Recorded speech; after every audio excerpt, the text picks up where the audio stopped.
Namaste, and welcome to my first edition of Talking with Baba Alokananda.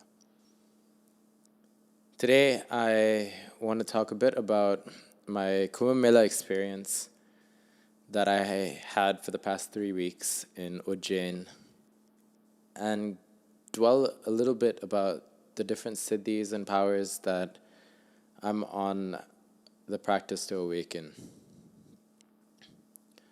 The Kumbh Mela is the largest gathering of conscious, spiritual, religious beings and occurs in one of 4 places every 3 years: in Ujjain, Madhya Pradesh, in Nasik, in Allahabad, or in Haridwar.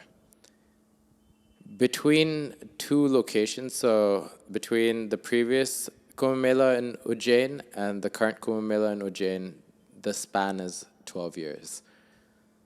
But between Ujjain and Haridwar, or between Nashik and Prayag or Allahabad, it's 3 years each. So what is the Kumbh Mela? And what does it mean for the millions of people around the world who visit it?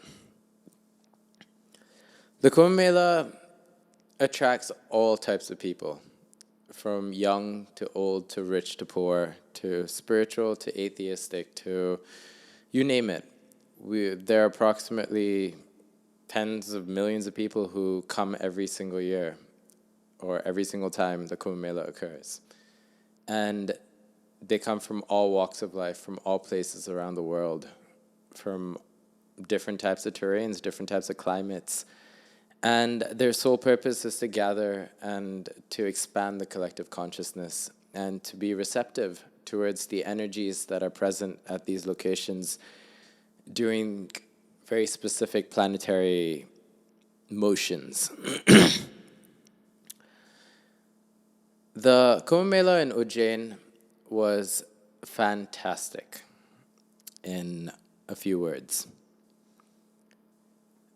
Swami Nityananda, my guru, invited all his disciples and their friends and family to attend the Shuddha Advaitam program in Ujjain this year. I was fortunate to have attended his Inner Awakening Nityanandoham program earlier this year, and it transformed the way in which I was to connect with the universal consciousness. So it was no surprise that when all the beings in the world came together to gather for the Kumbh Mela, I too was present. The way I reached Kumbh Mela, the way I reached India, was fantastic. There were no blockages at work, there were no blockages personally. Everything just fell into place. And early May, I caught a flight out of O'Hare and landed in India. The drive from Indore, the city where the airport is, to Ujjain is approximately 70 to 80 kilometers. And the roads are fantastic in Madhya Pradesh, much unlike the roads in Bangalore. They're concrete paved, and despite the high temperatures, the air conditioning in our cab worked really well, so I can't complain. When we reached the campsite for Swamiji's camp, we quickly registered in the registration area and found ourselves a bunk in the dormitories. I also managed to get a small locker to keep my personal belongings.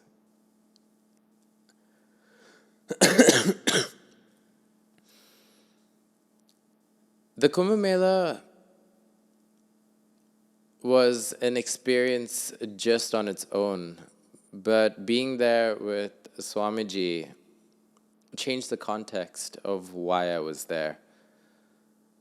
Along with just being part of that environment, taking a snan or a holy dip in the Shipra River was only a small part of the overall experience.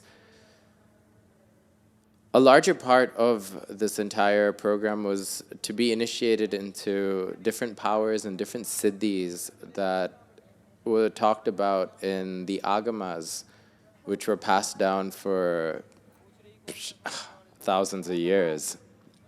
And these talk about the various siddhis and various powers that one can attain from doing the right penance, the right tapas, or even being gifted by the right people.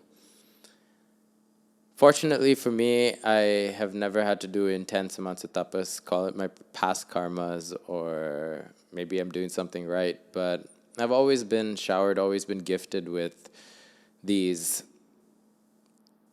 mystical dimensional powers which everyone has, but only a few people believe in. Some of them include telepathy or telekinesis or anything to do with nonverbal communication, essentially. The ability to control the thoughts of others, the ability to put your thoughts into other people's heads, the ability to read thoughts from other people's heads.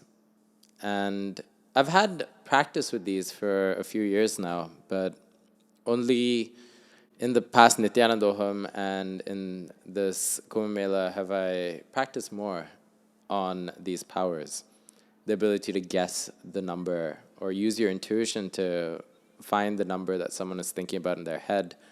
Or I found this to be slightly easier. Just before you ask the person the question, send out the vibes of the number that you want them to think about and then just tell them back the number that you thought about earlier. That's a easier trick, I think.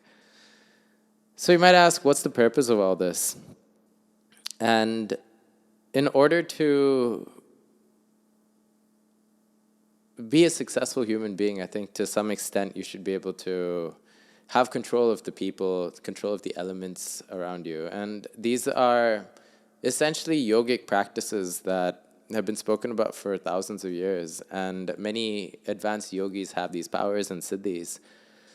So it's no surprise that I too want them. Just as much as someone wants the latest car or latest iPhone or gadget or this or that, I'm interested in these occult sciences, if you might say, and different powers of non-tangible, non-qualifiable outcomes where your ability to control a group or your ability to think about something and that appears before you.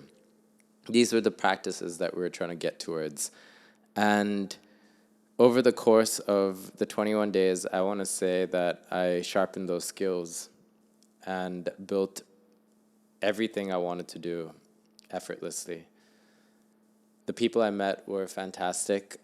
The food I had was incredible.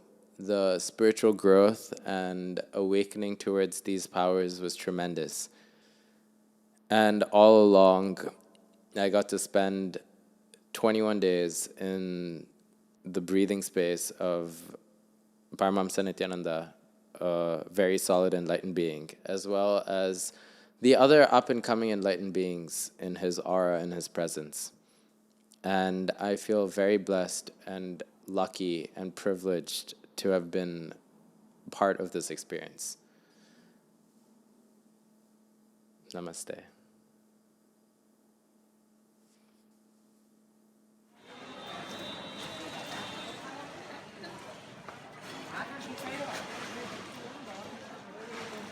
Teacher के नीचे वो जो लड़ाई लगा वो जाएगा बड़ी जाएगी ये करेंगे मैं बोला हूँ मेरे सामने बोले जो